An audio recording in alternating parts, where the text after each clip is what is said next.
Querido irmão, querida irmã, em nossa reflexão de ontem, meditamos na realidade da Eucaristia como mistério da fé.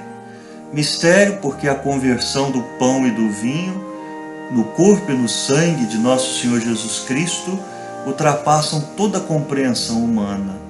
Mistério porque a nossa celebração nos coloca em contato sacramental com um acontecimento que se deu há mais de 2000 anos atrás, ou seja, o mistério pascal e redentor de Jesus, sua paixão, morte e ressurreição.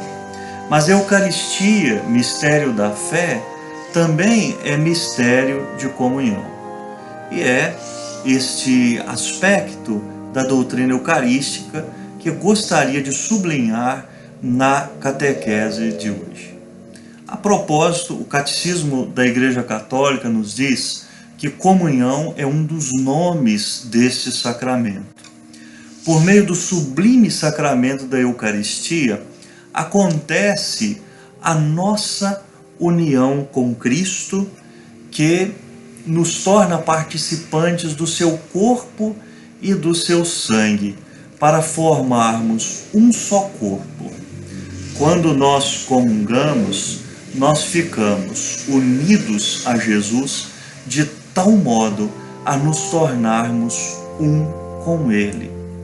Segundo São João Paulo II, na Eclésia de Eucaristia, o sacrifício eucarístico está particularmente orientado para a união íntima dos fiéis com Cristo através da comunhão. Nós recebemos a Ele mesmo que se ofereceu por nós, o seu corpo entregue por nós na cruz, o seu sangue derramado por muitos para a remissão dos pecados. Mas, além da nossa união com Cristo, a Eucaristia também efetiva a nossa união com a Igreja. É isso mesmo.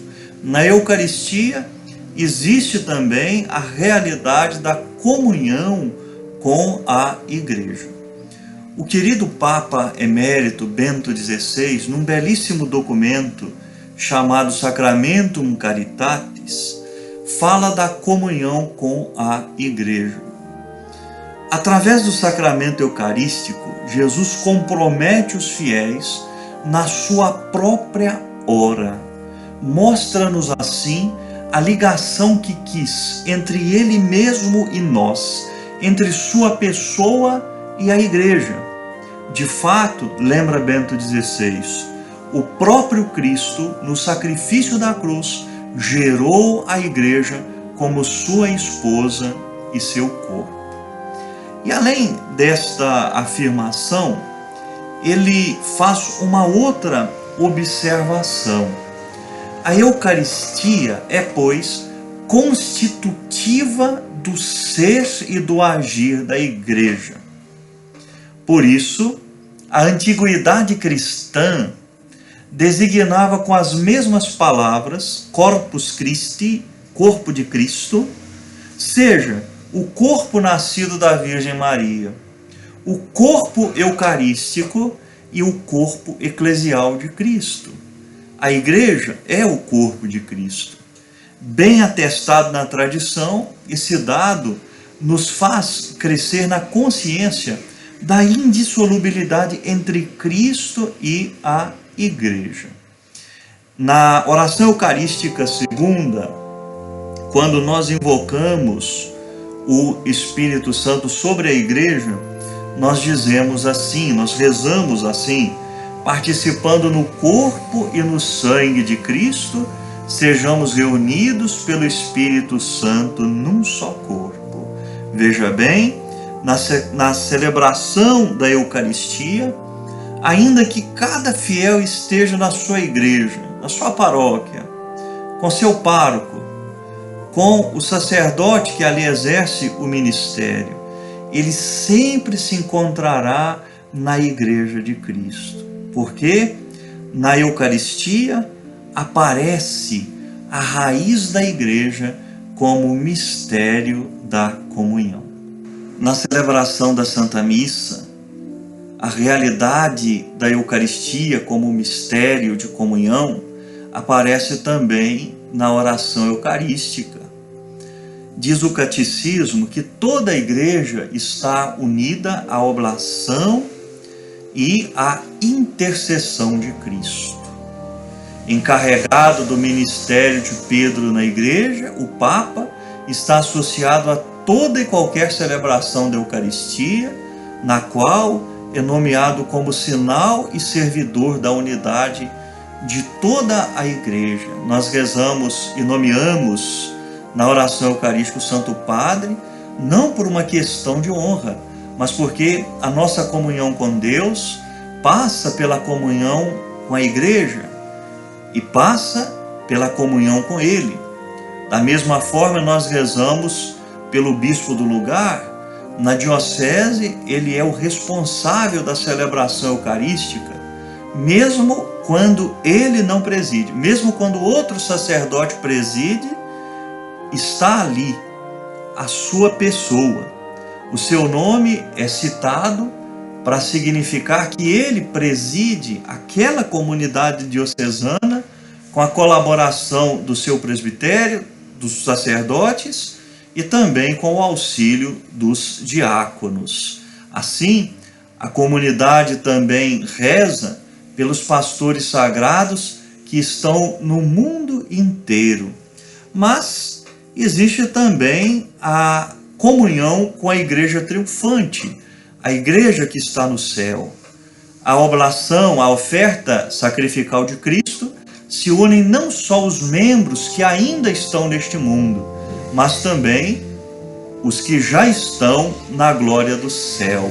A Igreja oferece o sacrifício eucarístico em comunhão com a Santíssima Virgem Maria, fazendo memória dela, assim como de todos os santos e santas de Deus. Na Eucaristia, a Igreja, com Maria, está como de pé aos pés da cruz, unida à oblação e à intercessão de Cristo. Mas temos ainda a união com a Igreja padecente, com as almas do purgatório. O sacrifício eucarístico é também oferecido pelos fiéis defuntos, que morreram com Cristo e não estão ainda de todo purificados, para que possam entrar na luz e na paz de Cristo. Assim, queridos irmãos, queridas irmãs que nos acompanham, a Eucaristia é um mistério de comunhão. Celebrá-la e recebê-la significa estar em íntima união com nosso Senhor Jesus Cristo. De fato, Ele mesmo diz: quem come a minha carne e bebe o meu sangue, permanece em mim e eu nele, como lemos lá em João 6,56. Mas celebrar e receber a Eucaristia significa também estar em profunda união com toda a realidade eclesial. Em Cristo nós somos um. Não é isso que diz São Paulo na primeira carta a Coríntios, no capítulo 10, nos versículos 16 e 17? O cálice da bênção que abençoamos não é comunhão com o sangue de Cristo? O pão que partimos não é comunhão com o corpo de Cristo? Uma vez que há um único pão, nós, embora sendo muitos, somos um só corpo, porque participamos desse único pão. Pensemos na nossa responsabilidade ao celebrar e receber a Eucaristia. Reflitamos sobre as consequências da nossa união com Cristo. Qual é a nossa contribuição concreta para o crescimento da unidade da Igreja? Quais atitudes permitem que o Senhor construa a nossa unidade com Ele também como a Igreja? E por tabela, pensemos naquelas atitudes que contribuem não para agregar, para unir, mas sim para desagregar e desunir. Celebrar e receber a Eucaristia significa, queridos irmãos e irmãs, um compromisso com o Senhor. Graças e louvores sejam dados agora e a cada momento ao Santíssimo e Diviníssimo Sacramento.